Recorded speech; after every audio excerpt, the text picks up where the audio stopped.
পরিচালনা কমিটির প্রধান সমন্বয়ক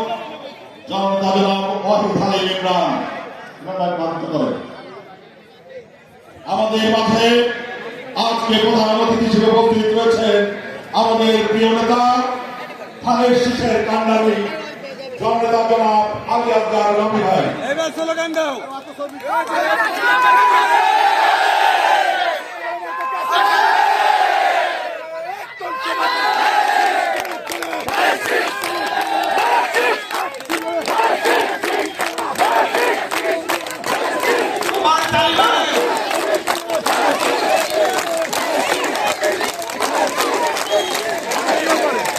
এখন চুপ করেন।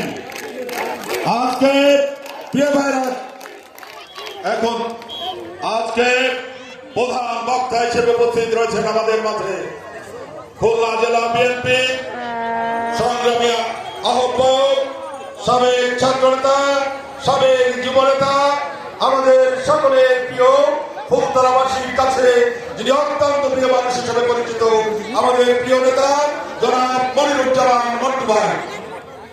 মঞ্চে উপস্থিত রয়েছেন খুলনা জেলা যুব দলের সংগ্রামী আহ্বায়ক, নির্বাচন খুলনা পাঁচের প্রধান সমন্বয়কারী জনাব ইবাদুল হক গুলাই।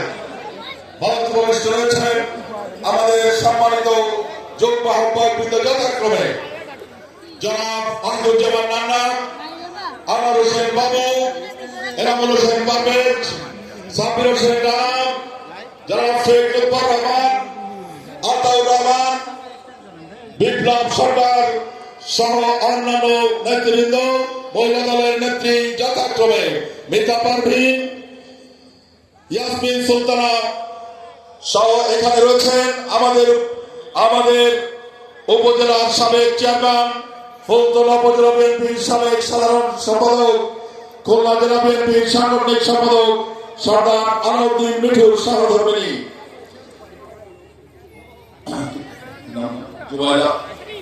জুবাইরা খান সুরমি উপস্থিত আছেন, আমাদের প্রিয় নেতা জনাব আব্দুল্লাহ লন্ডন উপস্থিত রয়েছেন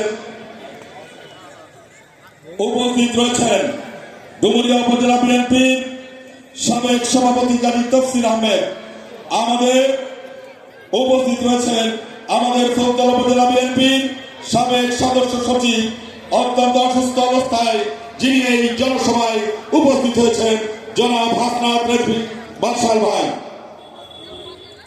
আমার সামনে আমার অঙ্গ সংগঠনের প্রিয় নেতৃবৃন্দ, নাম বলতে গেলে একটি দীর্ঘ সময় পার হবে, আমি আপনাদের কাছে দুঃখ প্রকাশ করছি সকলের নাম বলতে না পারার কারণে।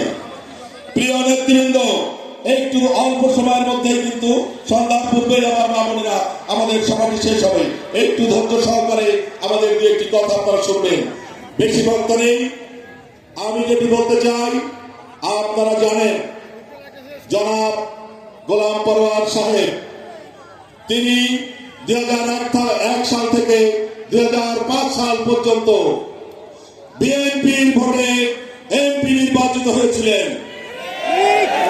বিএনপির ভোটে এমপি নির্বাচিত হবার পর বিএনপির নেতা নেতৃবৃন্দের কোন কথা তিনি শোনেননি। তিনি শুনেছেন তার পাশে থাকা আমির জামিরদের কথা। তিনি বিএনপি নেতৃবৃন্দের কোন দাবি কোন কথাই তিনি শোনেননি, অথচ তিনি আস্ফোরণ করে বলেন 2001 সাল থেকে 2005 সাল পর্যন্ত তিনি ফুলতলা ডুমুরিয়ায় 357 কোটি টাকার উন্নয়ন করেছেন। আমি স্পষ্ট ভাষায় বলতে চাই, তখন সরকারে ছিল কারা? সরকারে ছিল বেগম খালেদা জিয়া, প্রধানমন্ত্রী ছিলেন বিএনপি খালেদা জিয়া।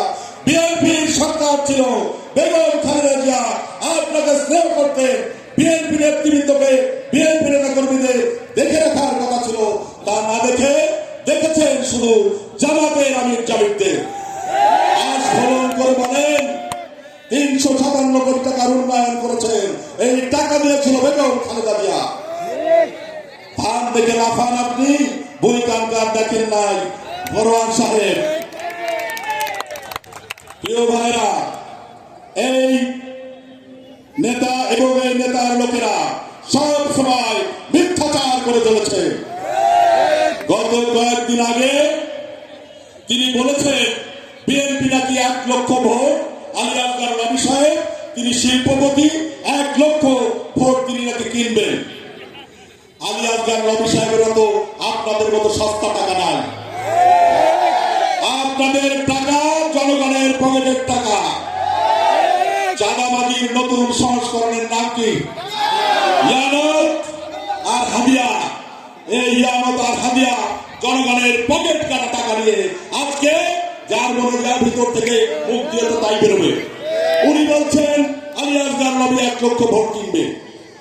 এটা ওনার মনের মতো উনি কেনা শুরু করেছেন, ইতিমধ্যে ভোট কেনা শুরু করেছেন আমাদের টাকায়, জনগণের কাছ থেকে হাদিয়া নিয়ে, আপনাদের আমাদের বাপনদের মসজিদ চাল এইগুলো নিয়ে ওনারা ভোট কেনা শুরু করেছেন। একটি কথা আপনাদেরকে আমি জানাতে চাই, সেটি হচ্ছে আমি আজকে জেনেছি আপনারা তাদের শিবিরের ক্যাডাররা ইতিমধ্যে বহিরাগত অনেক ক্যাডার ফুলতলায় অবস্থান করছে। তাদের কোন কর্মী, তাদের যে কর্মী সংখ্যা, এরকম একটা সভা করতে গেলে তাদের ডুমুরিয়া ফুলতলা সব জায়গার লোক এনেই করতে হবে। এখানে শুধুমাত্র দামোদর ইউনিয়নের মানুষ দিয়ে আজকে এই মাঠ পরিপূর্ণ হয়েছে। আমার ভাইয়েরা, আমি আর কথা বলতে চাই না, আপনাদেরকে আমার কর্মী ভাইদেরকে জানাতে চাই, আগামী 12 তারিখ পর্যন্ত মাঠে ময়দানে থেকে ভোট গণনার পর মাঠ ছাড়তে হবে, এই আশাবাদ ব্যক্ত করে আপনাদের প্রতি অনুরোধ রেখে আমি আমার সংক্ষিপ্ত কথা শেষ করছি। সবাই সংক্ষিপ্ত। ধন্যবাদ সকলকে।